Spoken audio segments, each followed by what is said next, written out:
우리 함께 하나님의 말씀 같이 교독하도록 하겠습니다. 창세기 50장 15절에서 21절까지의 말씀입니다. 우리 서로를 향해서 예수님 때문에 행복하세요 라고 인사하도록 하겠습니다. 예수님 때문에 행복하세요. 행복한 설날 보내세요. 한 번 더 인사합니다. 행복한 설날 보내시길 바랍니다. 참 동양은 좋아요. 두 번 설날을 보낼 수 있고 해서 참 좋은 것 같습니다. 설날이나 명절하면 떠오르는 것이 있을 거예요. 뭐가 가장 먼저 떠오르시나요? 저 같은 경우는 아마 여러분도 거의 비슷할 것 같은데 가족이 먼저 떠오르지 않을까 싶습니다. 그럼 가족하면 느껴지는 감정이 있을 텐데요. 여러분, 가족하면 느껴지는 감정이 어떤 건가요? 저는 복잡 미묘해요. 왜 복잡 미묘하냐면 가족하면 사랑, 행복, 기쁨, 즐거움이 떠오르지만 그와 함께 떠오르는 것이 있어요. 갈등, 아픔, 미움, 다툼, 이런 감정도 떠오르더라고요. 그러니까 어떻게 딱 하나의 단어로 말하기가 힘들어요. 그냥 복잡 미묘하다라고 생각이 들더라고요. 그런 감정이 들더라고요. 그래서 선대인들이 유사 가족이라고 하는 것을 더 선호하는 것 같아요. 유사 가족이라고 하는 것은 피를 나눈 가족은 아니에요. 그러나 어떠한 공동체를 이루는 거죠. 마을을 이루던 한 건물을 사서 같이 살던 일정한 거리를 두르는 거예요. 서로 간에 상처를 주지 않는 그 거리만큼의 거리를 두고 서로에게 도움을 주고 도움을 받으며 그렇게 사는 거예요. 그래서 마음에 들지 않으면 언제든지 떠나버릴 수 있는 그러한 관계, 그런 관계가 바로 유사 가족이다라고 할 수 있을 텐데 지금 아마 그 의미가 조금 더 확대되어 이렇게도 볼 수 있을 겁니다. 반려동물을 더 선호하는 것도 이러한 면에서 반영하는 것이 아닌가 싶어요. 이 반려동물 때문에 여러분 깊은 상처와 아픔 가운데 슬퍼하시는 분 계셔요? 그가 죽었거나 하면 모를까 그러지는 않더라고요. 일단 나에게 가족이 주는 상처만큼의 상처는 주지 않는다는 거예요. 그러다 보니 유사가족의 그러한 형태를 더 선호하는 그러한 시대가 되어버리지 않았나 싶습니다. 때로는 이런 가족 때문에 어떤 한 사람의 인생이 마치 롤러코스터를 타는 것 같은 그러한 삶을 경험하는 것을 볼 수가 있어요. 가족 때문에 좋은 삶을 살다가 어느 순간에 막 나락이 어딘지 모르게 떨어지는 고통 가운데 살아가는 사람, 그러한 사람들이 종종 있더라고요. 성경에도 그런 사람이 등장해요. 그 대표적인 사람이 누구냐? 오늘 말씀에 등장하는 그 사람입니다. 여러분, 어르신들은 모르겠지만 우리 젊은 세대는 웹툰이라고 알아요. 포털 사이트에 웹툰의 이름만 살짝 바꿔서 이 사람의 역사를 연재하면 아마 인기를 끌만도 한 삶의 배경을 가지고 있는 사람입니다. 영화 감독, 드라마 감독이라고 한다면 조금 각색해서 이 사람의 이 인생을 스토리화해서 드라마를 만들던 영화를 만들어도 아마 대히트는 못 쳐도 히트는 칠 수 있을 것 같아요. 이 사람의 인생을 내가 살았다고 한다면요, 이런 것 같아요. 1000번, 10,000번 하나님을 원망하고 등지고 떠나버렸을 그러한 인생의 배경을 가진 사람입니다. 철저하게 가족에게 외면받고 버림받은 삶의 경험을 가지고 있는 사람이죠. 가족이라고 하는 사람, 형제라고 하는 사람이 미워하고 심지어 살아의 위협을 가했습니다. 그리고 돈 몇 푼에 이 사람을 알지도 못하는 땅에 그냥 종으로 팔아버렸습니다. 그 사람이 어떤 사람이냐? 그 사람의 이름이 이런 뜻이에요. 그는 더하실 것이다 라고 하는 뜻을 가지고 있는 이름의 그 사람, 요셉이라고 하는 사람입니다. 요셉이라고 하는 사람은 그의 이름답게 그의 인생에 항상 특별한 것들이 더해졌어요. 가장 먼저 더해진 것이 뭘까요? 꿈이었습니다. 다른 형제들보다 더 가진 것이 있는데 그게 바로 하나님이 주신 특별한 꿈이었습니다. 여기까지는 참 좋아요. 젊은 어린 나이에 꿈을 갖는다는 게 얼마나 좋습니까? 여기까지는 좋지만 하나님이 그의 인생에 더하신, 그의 이름처럼 더하신 그 꿈 때문에, 더해진 꿈 때문에 형제들의 미움이 그의 인생에 더해지기 시작합니다. 그 미움이 더해져 이제는 살해 위협까지 더해지는 그러한 삶을 살게 되는 거죠. 그리고요, 종으로 팔려가는 인생이 그의 삶에 더해집니다. 거기서라도 잘 살면 좋겠지만 누명을 쓰고 살게 되죠. 왕의 감옥이라고 하는 인생이 또다시 그의 삶에 더해지는 비극을 겪는 인생의 경험을 가지고 있던 사람, 바로 그게 요셉이라고 하는 사람입니다. 사형 선고만 딱 내려지면 끝나버리는 인생이었어요. 하나님께서 주신 남다른 꿈이 그의 인생에 더해졌지만 그 꿈 때문에 그의 인생은 비극의 비극이 계속 반복되는 그러한 삶을 살게 된 사람, 이게 바로 요셉인 거죠.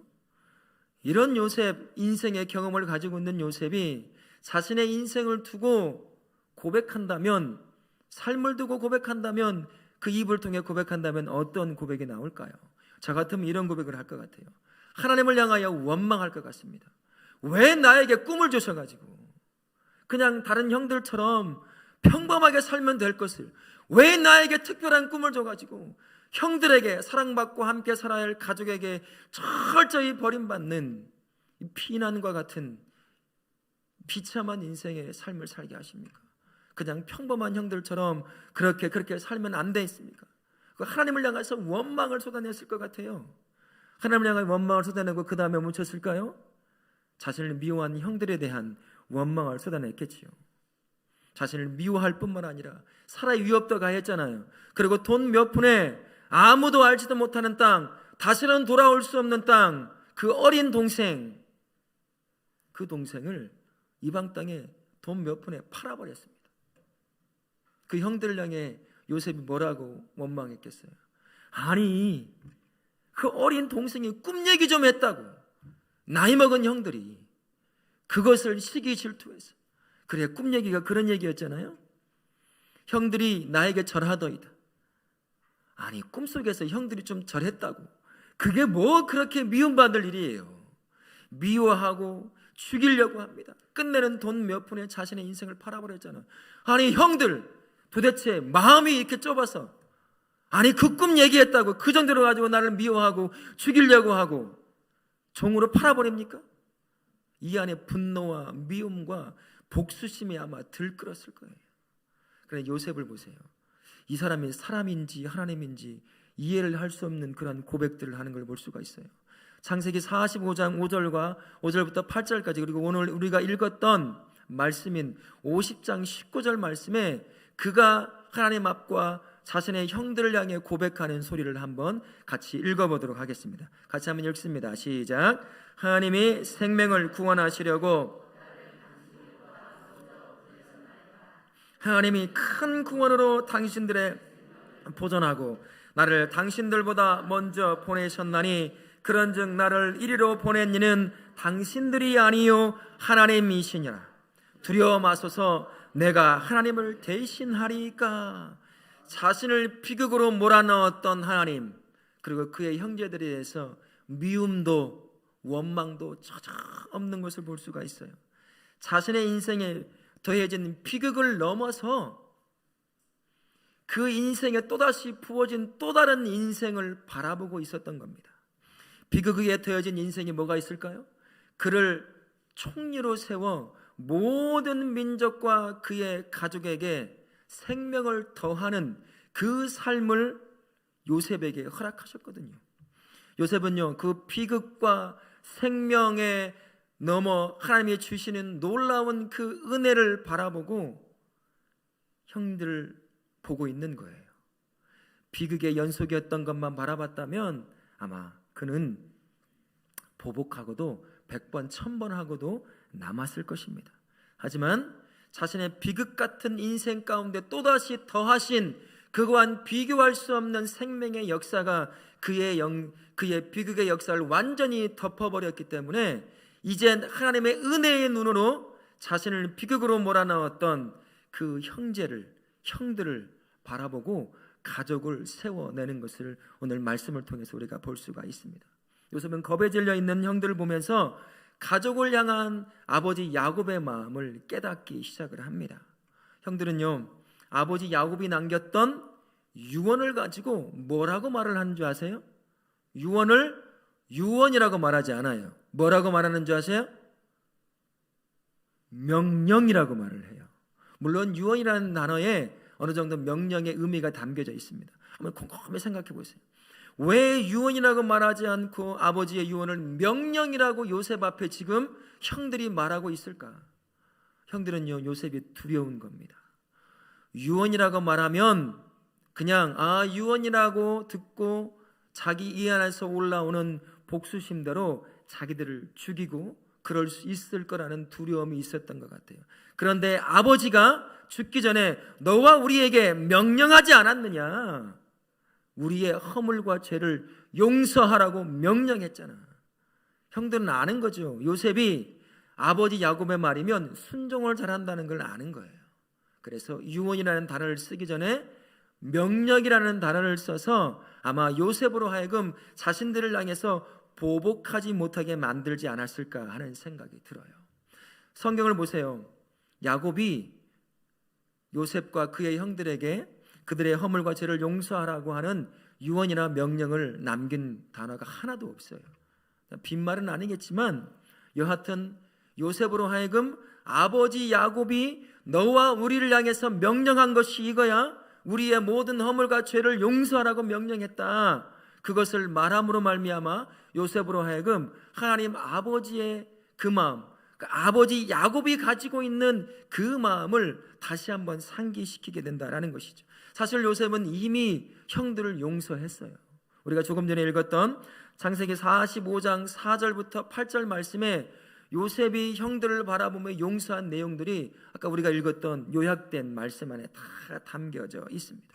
하지만 그때 요셉의 형들은 요셉이 용서했던 그 마음을 제대로 받아들이지 못했던 모양이에요. 그럴 수밖에요. 동생을 죽이려고 하고 종으로 팔아버렸잖아요. 근데 그 마음에 이제 죄책감이 남아있는 거죠. 그것을 갖고 사는 거예요. 그것을 아는 요셉이 가슴 아파서 지금 우는 거예요. 나는 이미 진작에 용서했던 형제들이 지금도 나 때문에 두려워서 떨고 있는 거잖아요. 그러니 그것이 가슴 아파서 울고 있는 겁니다. 그래서 결국 요셉이 19절 오늘 본문의 말씀을 통해서 이렇게 말합니다. 내가 하나님을 대신하리까 나는 보복할 수 있는 사람이 아닙니다. 나는 보복할 자격이 없는 사람입니다 라고 고백을 하면서 겁에 질려있는 형들을 안심시키게 되는 거죠. 그의 인생에 하나님이 더하셨던 그 생명을 또다시 한 번 더 두려움과 죽음에 대한 보복에 대한 걱정과 두려움에 사로잡혀 있는 형들에게 그 생명을 다시 한번 그들에게 더하는 요셉의 모습을 볼 수가 있습니다. 이런 형들에 대한 요셉의 태도에서요, 성도가 품어야 될 하나님 아버지의 마음을 깨닫게 되더라고요. 지금 우리를 향한 하나님 아버지 그 마음이 어떤 마음일까요? 곰곰이 생각해보면 그리고 묵상해보면 예레미야 29장 11절 말씀이 떠오르더라고요. 그 말씀 같이 한번 읽어볼까요? 여호와의 말씀이니라 너희를 향한 나의 생각을 아나니 너희에게 미래와 희망을 주는 것이니라. 영원한 죄로 살다가 영원한 지옥으로 갈 수밖에 없는 저와 우리를 그 길로 가는 것이 너무나 가슴이 아파 자신의 독생자 예수를 우리에게 보내주셨어요. 그래서 구원이 더해진 삶을 살게 하셨습니다. 그 풍성한 구원의 은혜를 누리며 살게 만드신 거죠.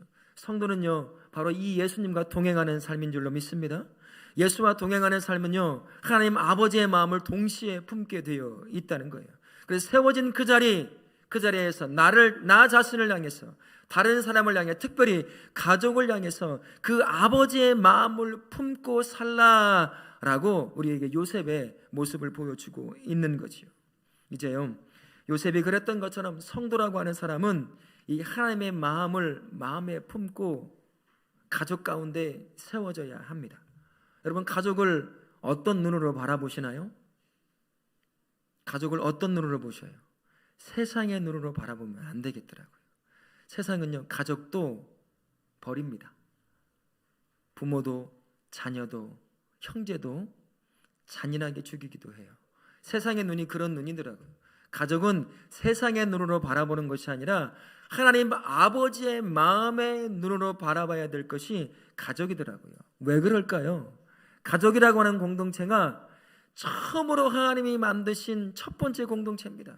그 공동체를 두고 하나님이 뭐라고 말씀하셨어요?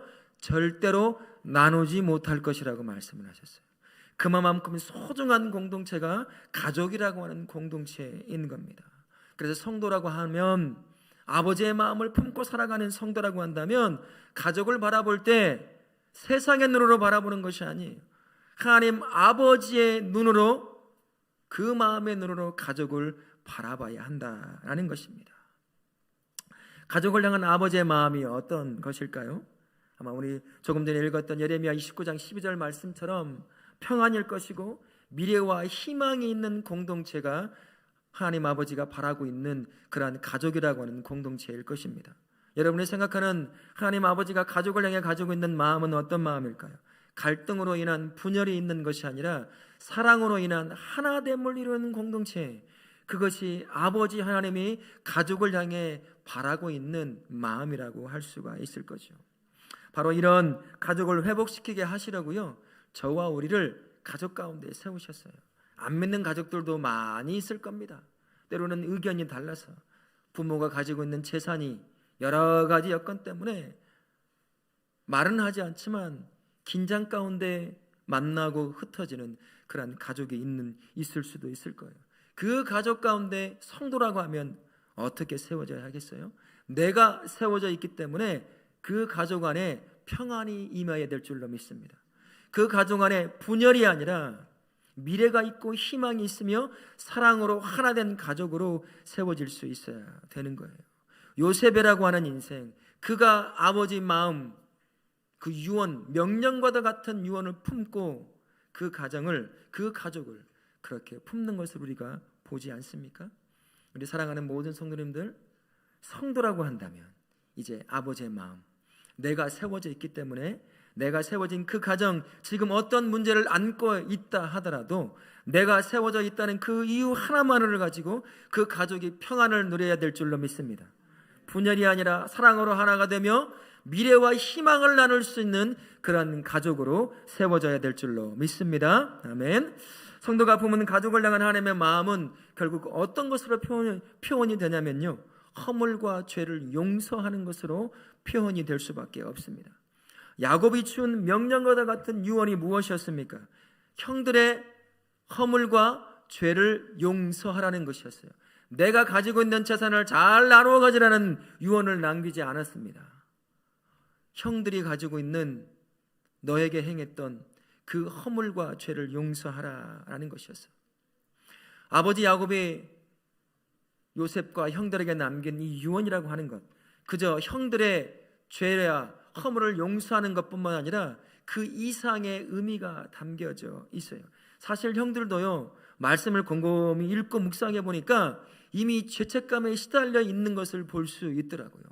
이미 자신들 때문에 동생, 막내 동생과 같은 11째 그 아이를 종으로 팔아버린 그 마음의 미안함과 죄책감이 묻어있다는 구절을 하나 발견을 했어요. 창세기 42장 21절에 이런 말씀이 있습니다. 우리 같이 한번 읽어보겠습니다. 그들이 서로 말하되 우리가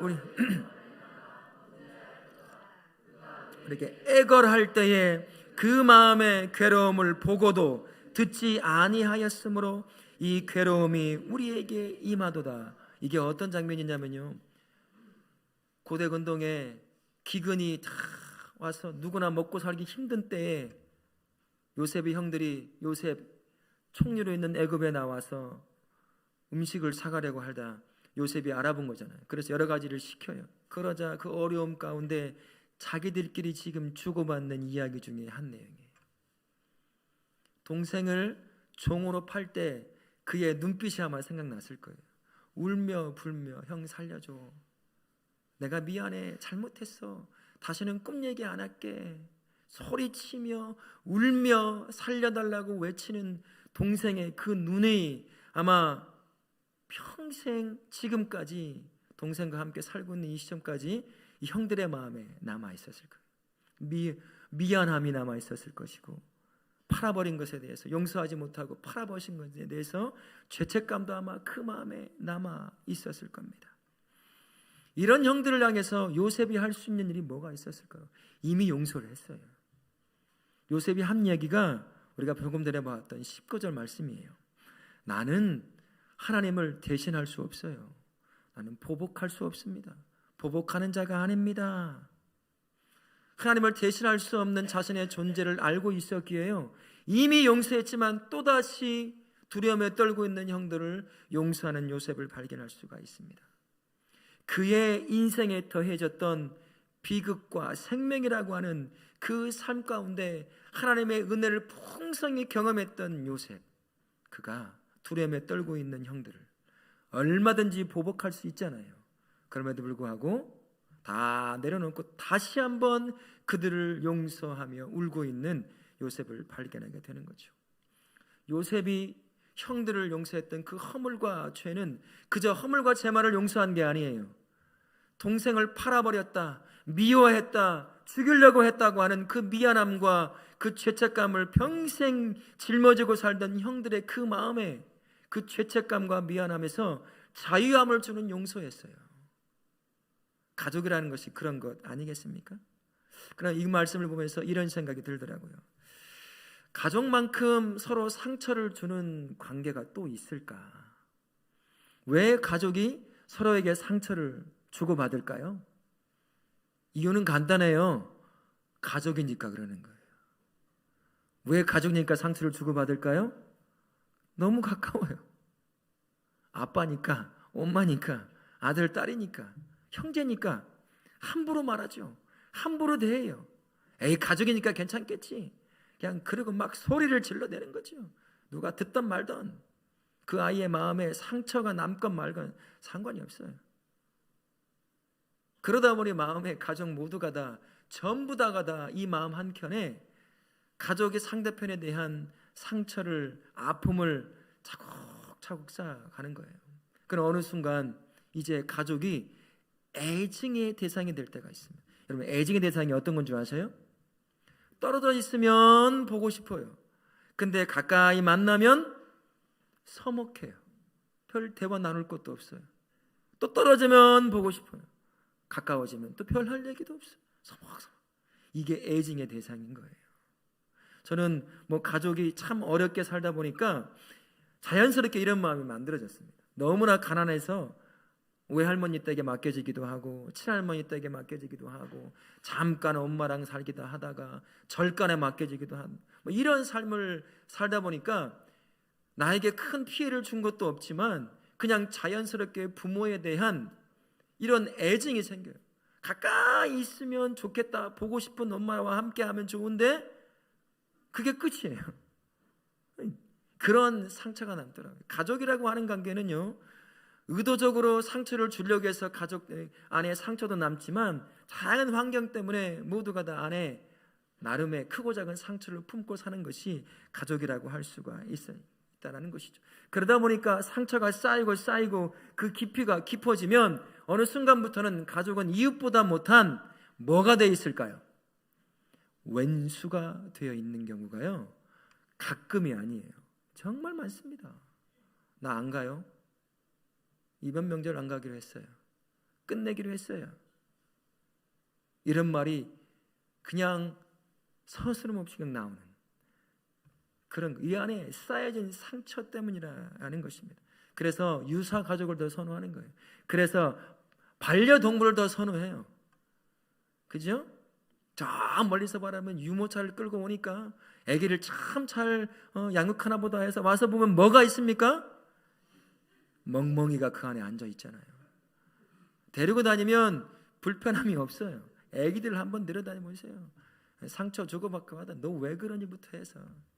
그래서 유사가족을 더 선호하는 것이 아닌가 하는 생각이 들어요. 이런 책 제목이 있더라고요. 가족의 두 얼굴.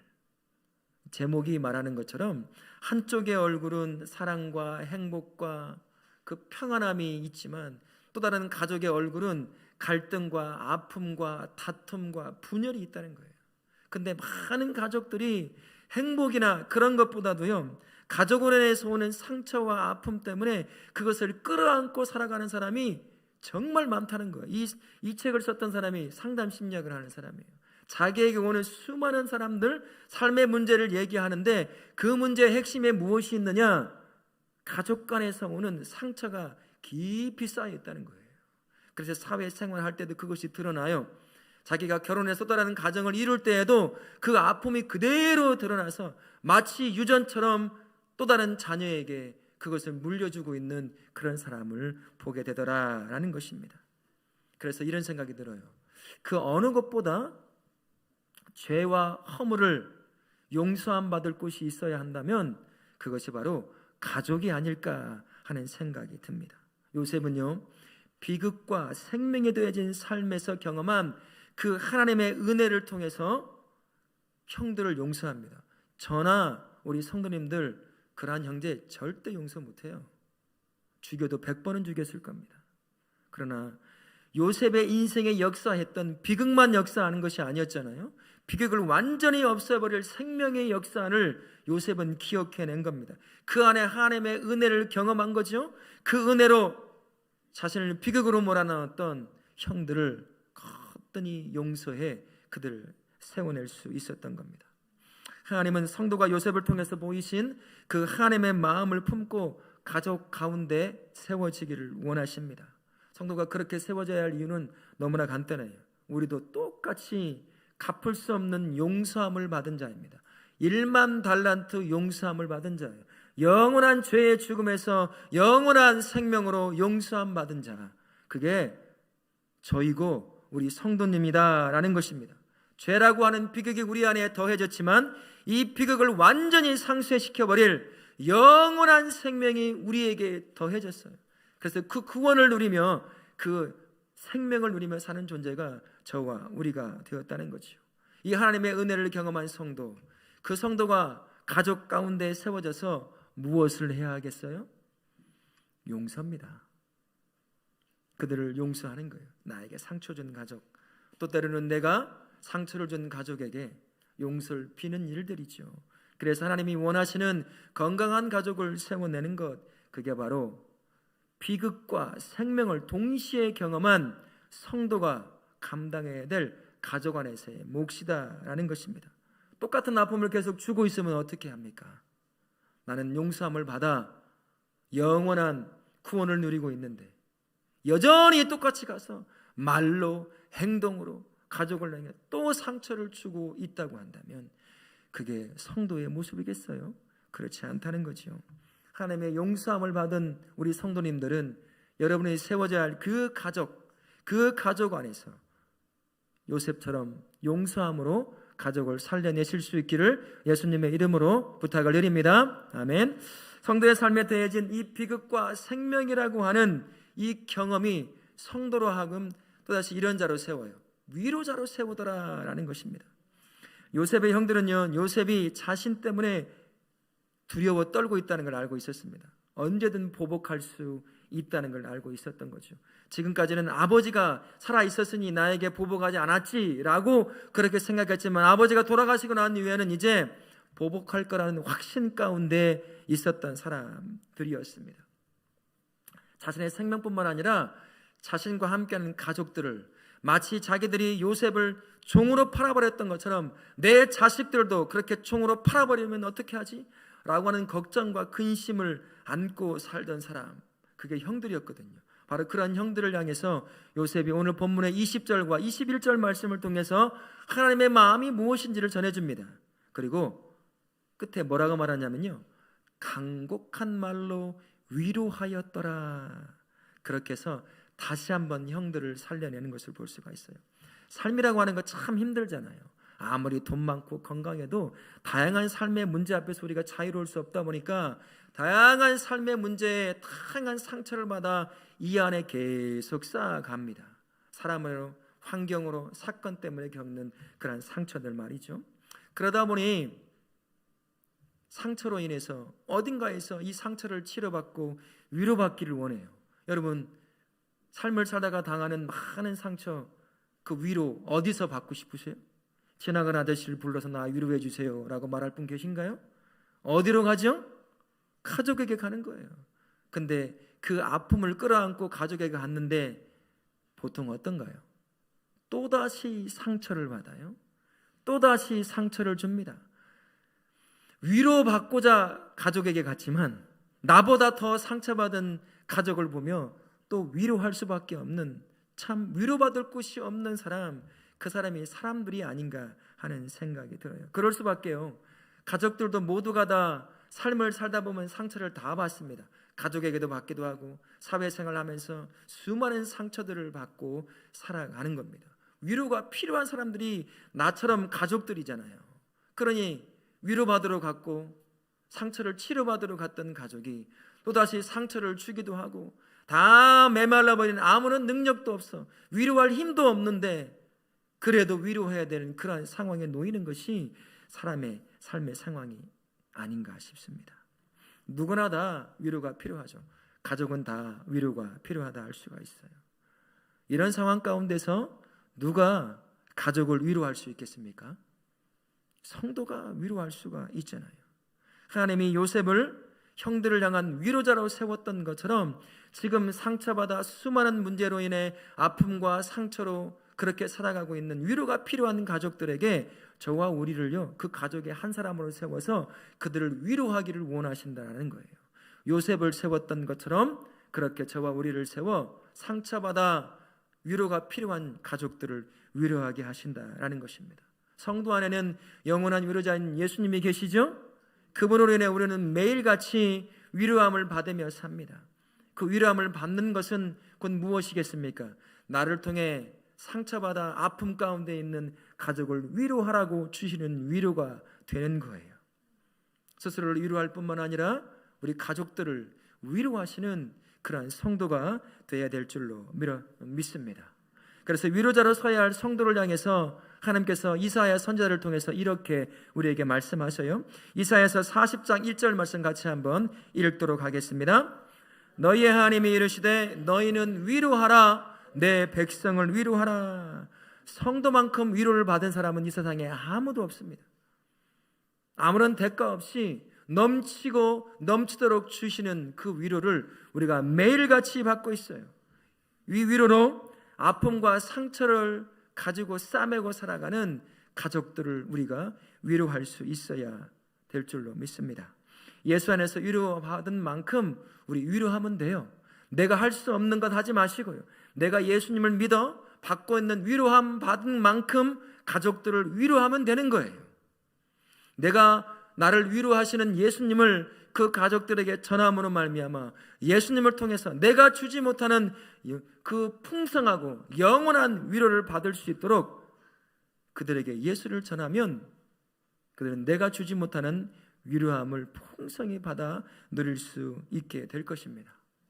지금 가족과 함께 할 것이고 또 가족과 함께 하려고 친척집을 향해 아들 향해 떠나갈지도 모르겠습니다.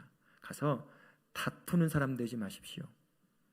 가서 평화를 만드는 용서하는 사람, 위로자로 세워질 수 있기를 바랍니다. 성도의 삶은요, 요셉의 삶과 요셉의 삶에 더해졌던 그 비극과 생명이라고 하는 삶과 참 많이 닮아 있습니다. 요셉의 비극은 뭐였습니까? 하나님이 더하신 꿈 때문에 그의 인생 전체가 비극으로 휩싸였습니다. 그것처럼 우리의 인생에도요, 영원한 죄로 인한 영원한 죽음이라고 하는 비극이 우리에게도 임해 있었습니다. 벗어나고 싶고 떠나버리고 싶지만 결코 벗어날 수 없는 죽음이라고 하는 영원한 죽음이라고 하는 비극이 우리에게 있었습니다. 비극을 쫓아 살았죠. 죄 가운데 태어나 죄 가운데 살다가 영원한 지구로 갈 수밖에 없는 삶이 저와 우리의 삶이었습니다. 하지만 우리 하나님은 그것을 그 비극 가운데 살기를 원하시지 않았기에 독생자를 우리에게 딱 보내셨어요. 그래서 그분을 통해서 그 비극을 완전히 상쇄시킬 만한 영원한 생명을 우리에게 주셨습니다. 그래서 구원을 우리가 누리고 있는 거예요. 영원한 생명을 우리가 누리고 있는 겁니다. 참 요셉과 비슷한 삶을 살았던 것이 저와 우리의 성도의 삶이라고 하는 것이죠. 그래서 비극과 생명을 동시에 살아낸 저와 우리는 이렇게도 부를 수가 있어요. 은혜의 사람이다. 비극이 뭔 줄 알잖아요. 생명이 뭔 줄 아는 거죠. 상처와 아픔의 그 투성이 가운데 살아가는 가족들을 우리가 위로할 수가 있어요. 그 생명이 무엇인지, 비극의 비참함이 무엇인지 우리가 다 경험해서 알기 때문인 것입니다. 하나님 아버지가 가지고 계신 마음이 뭐죠? 평안입니다. 미래와 희망을 주는 것이에요. 사랑으로 하나가 되는 것, 그게 바로 하나님 아버지가 우리를 향해 가지고 있는 마음이요, 나와 함께 살게 하신 가족을 향해 가지고 있는 마음인 줄로 믿습니다.